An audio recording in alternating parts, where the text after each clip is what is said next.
प्रिय मित्रांनो, विद्यार्थी मित्रांनो, मी जवाहर नवोदय विद्यालय शंकरनगर नांदेड राजेश बोलतो आणि आज आपण इथे क्लास 12वीचा मॅथमॅटिक्सचा जो पिरियड आहे तो घेणार आहे. ठीक आहे. याच्यामध्ये आपल्याला रिलेशन्स अँड फंक्शन्स हे आज आपल्याला शिकवायचं आहे. रिलेशन्स अँड फंक्शन याच्यात ऑलरेडी आपण पहिल्या व्हिडिओत काय काय बघितलं. कार्टेशियन प्रॉडक्ट between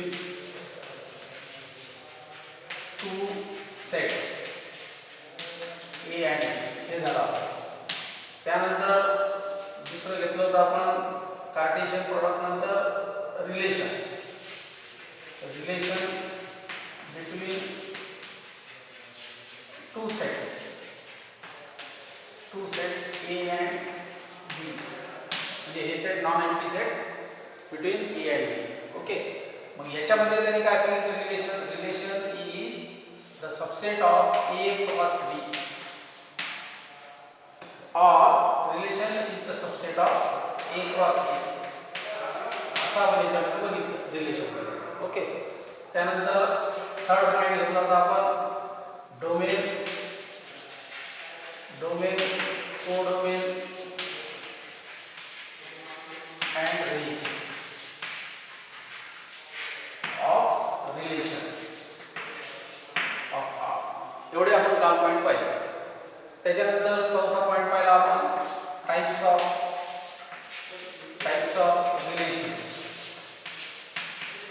रिलेशन्स मध्ये काय बघितलं. नंबर 1 पहिला टाइप बघितला एम्प्टी रिलेशन.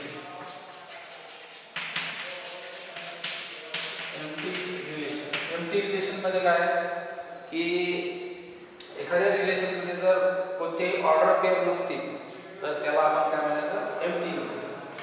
दुसरं काय एम्प्टी रिलेशन नंतर युनिव्हर्सल रिलेशन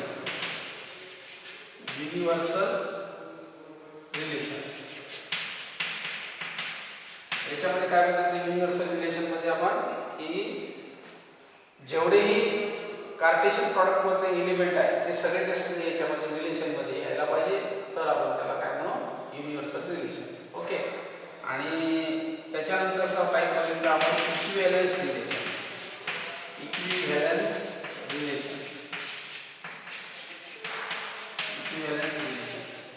याच्यामध्ये काय बघितलं इक्विव्हॅलन्स रिलेशन मध्ये की which relation is called equivalence relation who will satisfy this condition. reflexive म्हणजे काय A belongs to R. आणि दुसरं पाहिला आपण सिमेट्रिक रिफ्लेक्सिव्ह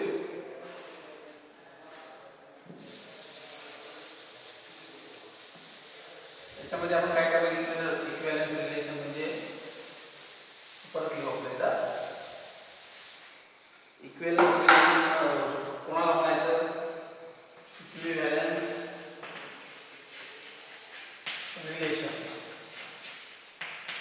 रिलेशन कोणाला म्हणायचं. Relation which satisfy the reflexive condition. Reflexive म्हणजे काय A belongs to R. Number 2 symmetric म्हणजे काय तर AB belongs to R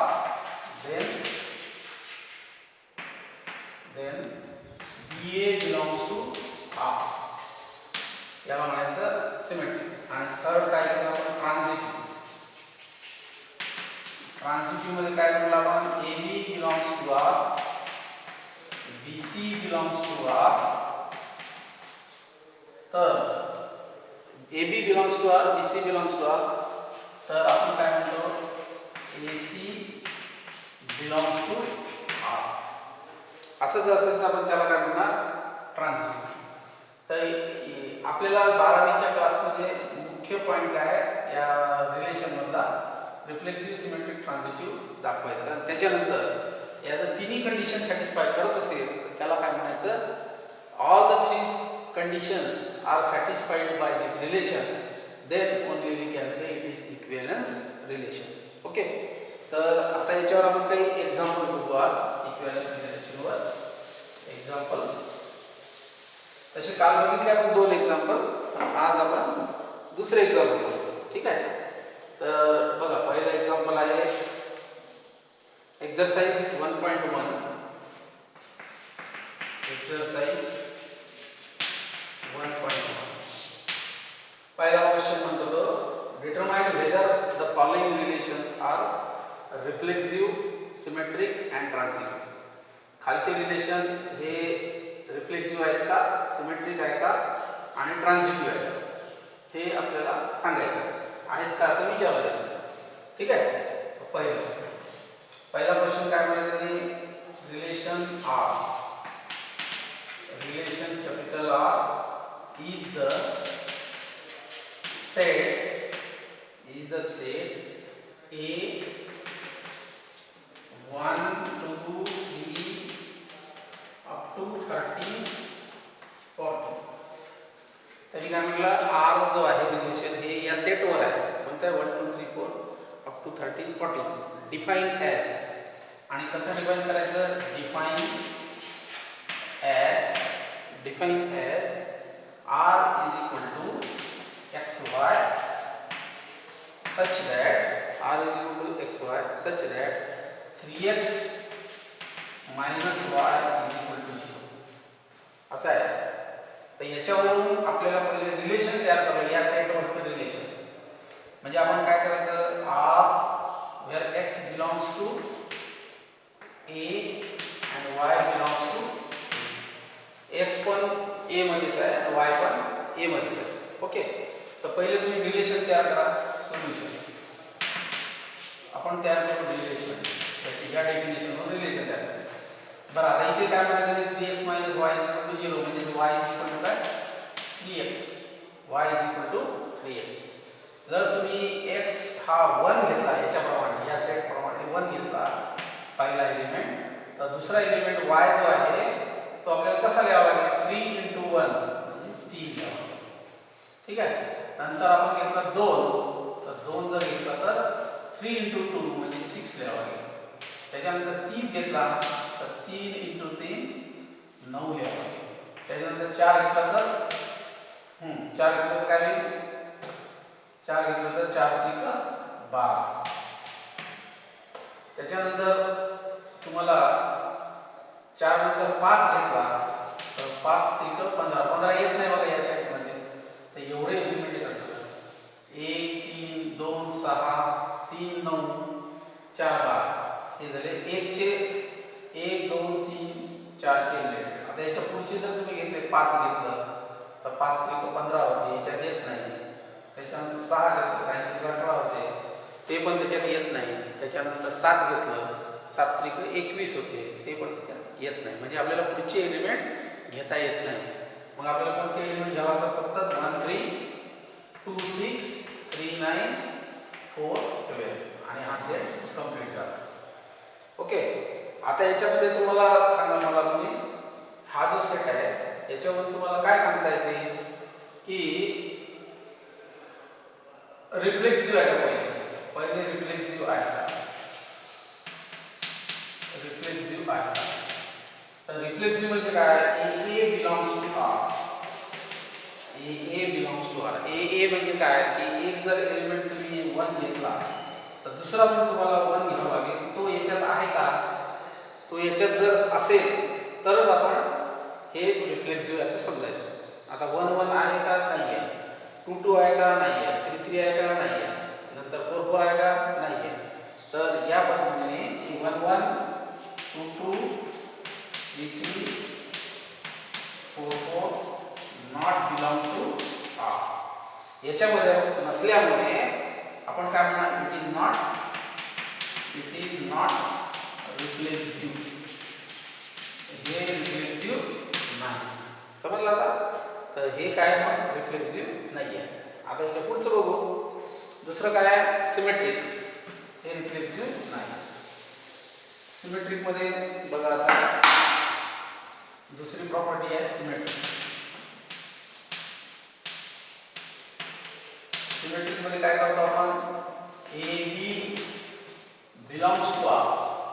AB जर त्या रिलेशन मध्ये असेल तर BA सुद्धा त्या रिलेशन मध्ये ठीक आहे. याच्यामध्ये असे कोणते आहेत का 1 3, तर 3 1 आहे का याच्यात? नाही. 2 6 आहे, 6 2 आहे का याच्यात? नाही. 3 9 आहे, 9 3 आहे का याच्यात? नाही.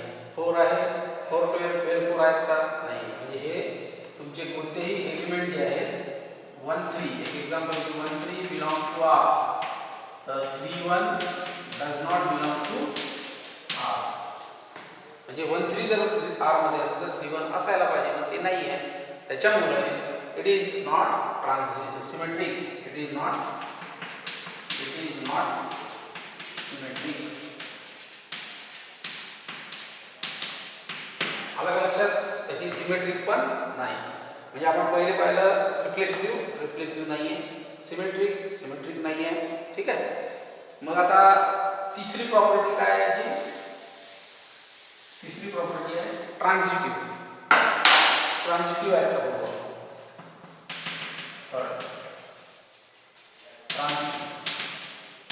ट्रान्झिटिव्ह म्हणजे काय?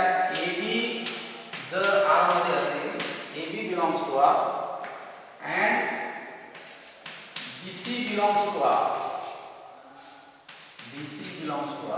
तर A C then if AB belongs to R, BC belongs to R, तर AC belongs to R. असं असेल तर आपण याला ट्रान्झिटिव्ह म्हणतो. तर याच्यातली कोणतीही प्रॉपर्टी अशी आहे का 1 3 3 9 सुद्धा घेतला 1 3 3 9, तर 1 9 पाहिजे मला याच्यात. आहे का याच्यात 1 9? नाही. जसं example 1 3 belongs to R, 3 9 belongs to R. मग 1 9 does not belongs to R.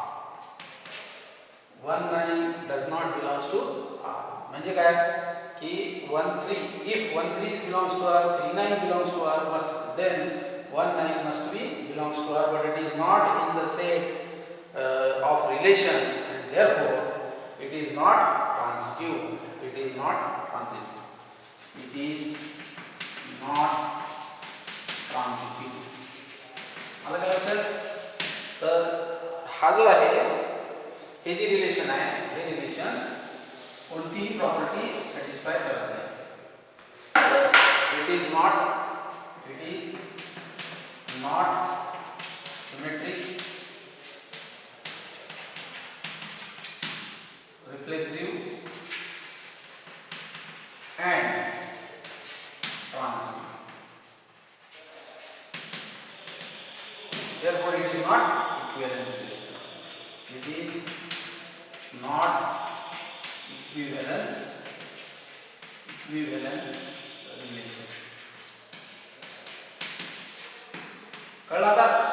तर हे रिलेशन इक्विव्हॅलन्स नाही. ओके. आता याच्यानंतर दुसरा क्वेश्चन घेऊ आपण.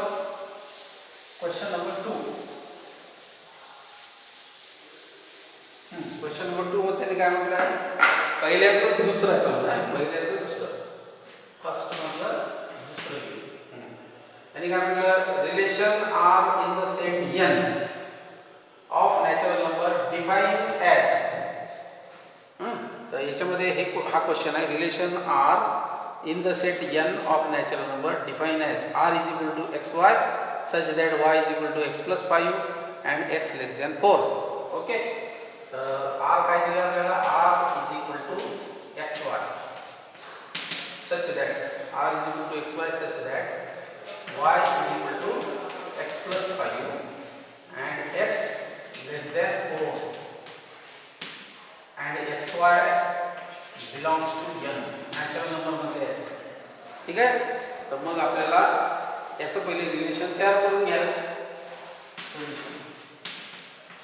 रिलेशन कसं तयार होईल? आर इज इक्वल टू, समजा आपण एक्स घेतला, कारण एक्स हा 4 पेक्षा लहान आहे, म्हणजे आपल्याला कोणते घ्यावं लागतील? 1 2 आणि 3 एवढेच घ्यावं लागतील. 1 2 3. आता वाय बघा, एक्स इज इक्वल टू 1 असेल तर वाय काय होईल? 6. एक्स इज इक्वल टू 2 आहे तर वाय काय होईल? 7.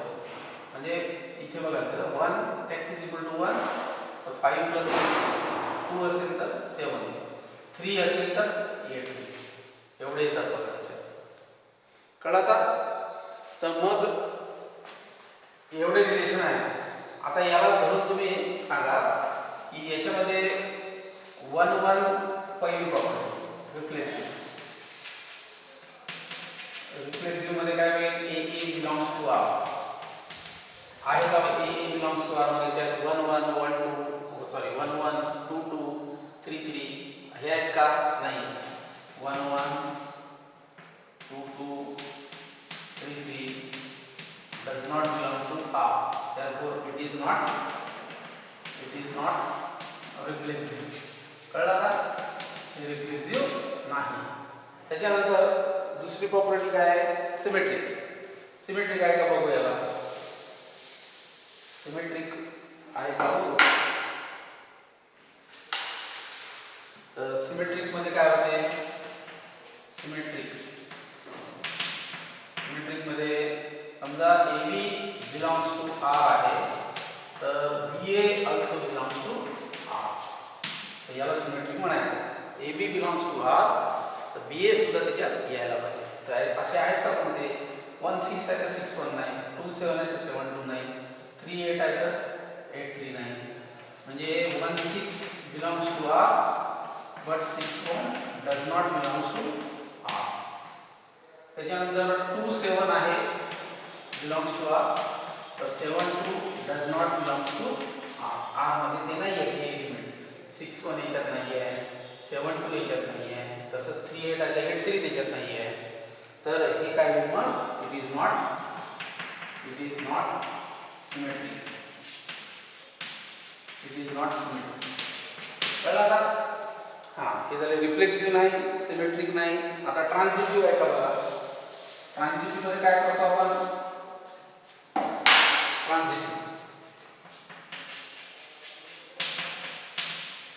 ट्रान्झिटिव्ह मध्ये त्यांनी सांगितलं की AB belongs to R, BC belongs to R, तर then AC belongs to R. जर इफ AB R मध्ये आहे, BC पण R मध्ये आहे, तर AC सुद्धा R मध्ये असायला पाहिजे. याच्यात जर असेल तरच आपण काय म्हणायचं? त्याला ट्रान्झिटिव्ह म्हणायचं. ओके. तर याच्यामध्ये कोणता आहे? 1 6 आहे, 1 6 आहे. मग दुसरा 6 2 6 3 6 7 6 8 असं काहीच नाही.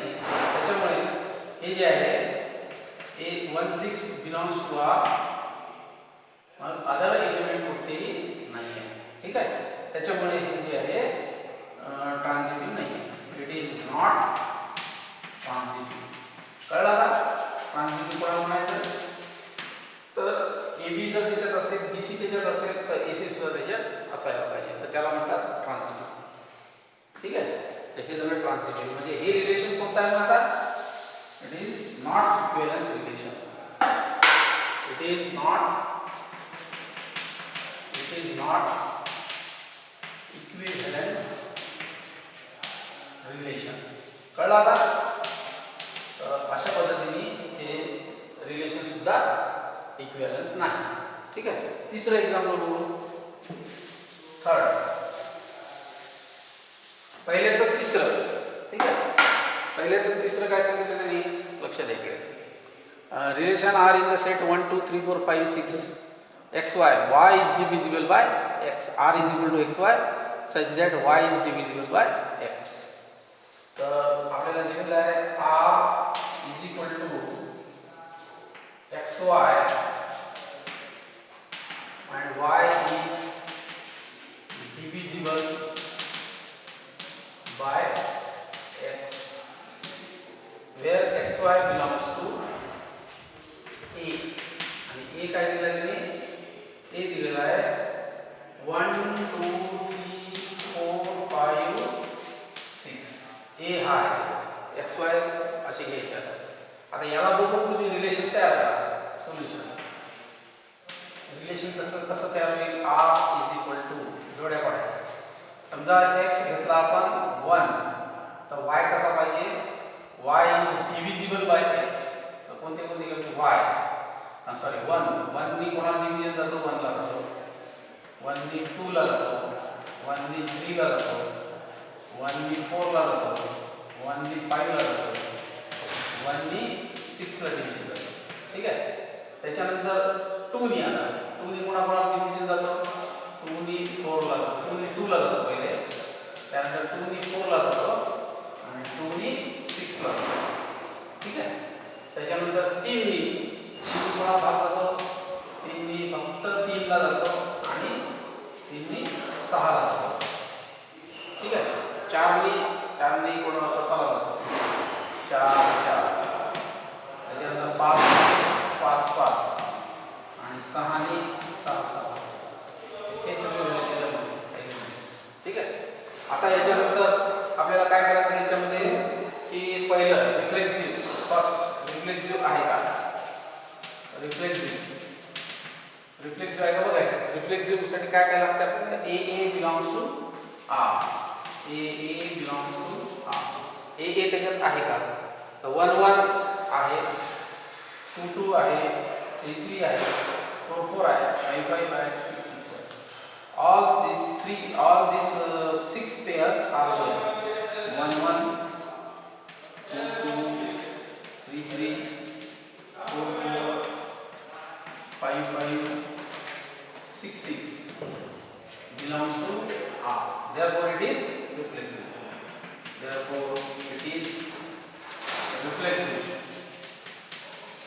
कळलं का? हे रिफ्लेक्सिव्ह आहे. त्याच्यानंतर सिमेट्रिक आहे का बघा. सिमेट्रिक मध्ये काय? नंबर 2 सिमेट्रिक आहे का? सिमेट्रिक मध्ये बघा तुम्ही, आता इथे बघा तुम्ही 3 6 आहे, तर 6 आहे का? नाही आहे. त्याच्यानंतर 2 4 आहे, 2 4 1 3 3 1 कोणतेच जातं. तर याच्यामध्ये बघा 1 याच्यामध्ये तुम्ही ऑब्झर्व केलं असेल 2 6 6 to 9, 2 4 4 to 9. त्याच्यानंतर 3 3 तर झाला आपला, 3 6. इट इज याच्यामध्ये कोणताही तुम्ही जर एलिमेंट घेतला तर जसं 2 4 आहे, 2 4 बिलॉंग्स टू आर, तर 4 2 does not belongs to R. ठीक आहे. त्याच्यानंतर 2 6 आहे, 2 6 बिलॉंग्स टू आर, तर 6 2 does not belongs to R. ठीक आहे. तर अशा रीतीने याच्यामध्ये ए बी जर असेल, ए बी जर आर मध्ये आहे, A B belongs to R, तर B A belongs to R. तर बी ए सुद्धा त्यात यायला पाहिजे तरच ते सिमेट्रिक होईल. असं तर काही होणार नाही. म्हणजे याचा अर्थ काय? हे जे आहे ते सिमेट्रिक नाही. ओके. आता याच्यानंतर ट्रान्झिटिव्ह थर्ड जे आहे ते ट्रान्झिटिव्ह आहे का बघा. ट्रान्झिटिव्ह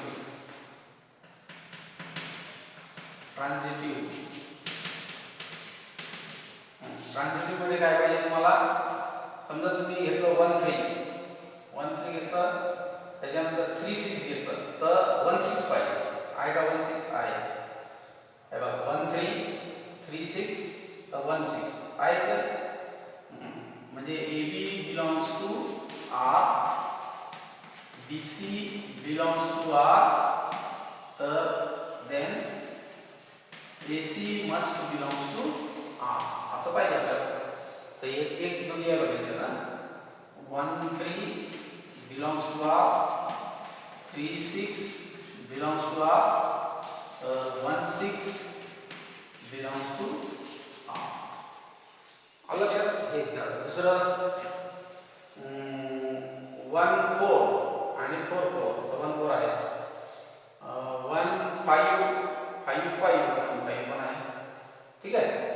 आणि त्याच्यानंतर बाकी सर्वच आहेत मग, है ना. अशा रीतीने 2 4 आहे आणि 4 4 आहे, परत 2 4 येऊन जातं. ओके. आलं की लक्षात? 2 6 आहे आणि 6 6 आहे, 2 6 येऊन जाते.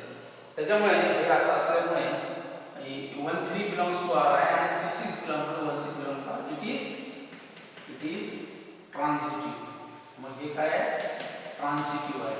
ट्रान्झिटिव्ह म्हणजे इक्विव्हॅलन्स रिलेशन नाही. याच्यामध्ये एक प्रॉपर्टी सॅटिस्फाय होत नाही, म्हणून याला आपण काय म्हणायचं, it is not equivalence relation. ठीक आहे, तर हे ट्रान्झिटिव्ह टर्म आलं लक्षात.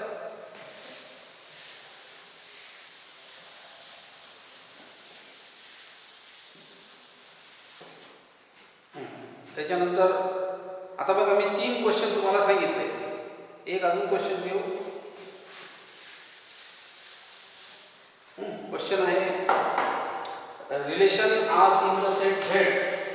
Relation R in the set Z. बघा हे question R in the set Z of all integer defined as R is equal to x y such that x minus Y is an integer. X minus Y is an integer झाला पाहिजे. R is equal to x y such that x minus y is an integer. x minus y integer झाला पाहिजे. ठीक आहे, तर आता z म्हटलं आहे z x y belongs to z. z म्हणजे काय, इंटीजरचा सेट आहे. इंटीजर सगळे इंटीजर त्याच्यात आले पाहिजे. तर सोल्युशन मध्ये काय आहे, number 1 reflexive.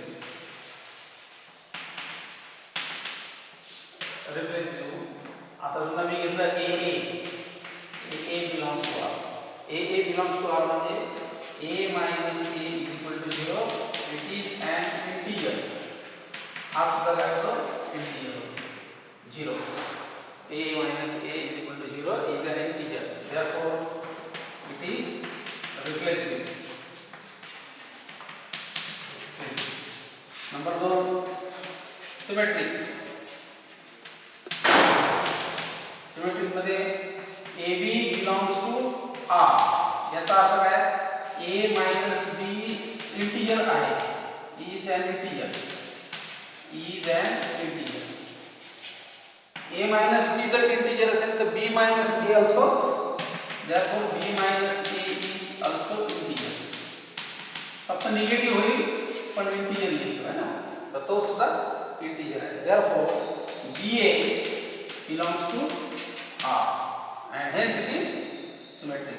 Therefore it is symmetric. कळलं आता? हां, हे सिमेट्रिक का बघा. आता तिसरी प्रॉपर्टी ट्रान्झिटिव्ह. ट्रान्झिटिव्ह आहे का बघू आपण. ट्रान्झिटिव्ह बघा, थर्ड प्रॉपर्टी ट्रान्झिटिव्ह. याच्यामध्ये A B belongs to R. याचा अर्थ काय होतो, A minus B is an integer. हे कशावर घेतलं आपण, इथे सांगितलं आहे X minus Y is an integer. त्याच्यावरून A minus B is an integer. Similarly B minus C belongs to R. याचा अर्थ काय होतो, B minus C is an integer. ठीक आहे, तर मग या दोघांची जर तुम्ही सम केली तुम्हाला काय लक्षात येते, a minus B plus B minus C. याची जर सम केली तुम्ही तर a minus B plus B minus C, B B get cancel, a minus C. तर हे दोन्ही इंटीजर आहेत, तर त्या दोघांची सम सुद्धा इंटीजर होते.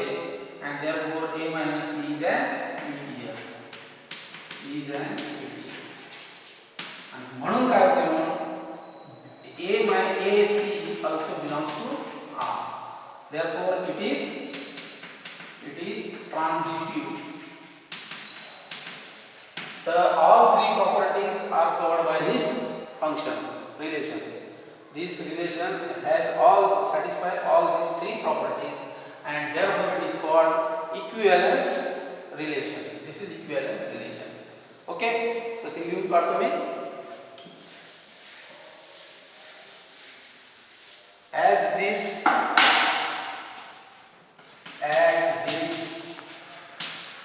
relation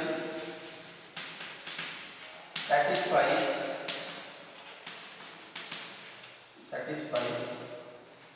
all three properties, that is reflexive, symmetric and transitive. Therefore it is called called equivalence relation. म्हणून याला काय म्हणतात, इक्विव्हॅलन्स. कळला का? तर मी 4 एक्झाम्पल घेतले बघा याच्यावर. 4 एक्झाम्पल तुम्हाला आता कळले असेल कसं रिफ्लेक्सिव्ह कसं दाखवायचं, सिमेट्रिक कसं दाखवायचं आणि ट्रान्झिटिव्ह कसं दाखवायचं. आणि त्याच्यावरून जर तिन्ही त्यांनी प्रॉपर्टी सॅटिस्फाय केल्या असेल, if all this property 3 properties are satisfied by the relation, then only it is called equivalence relation. Thank you. Okay बेटा.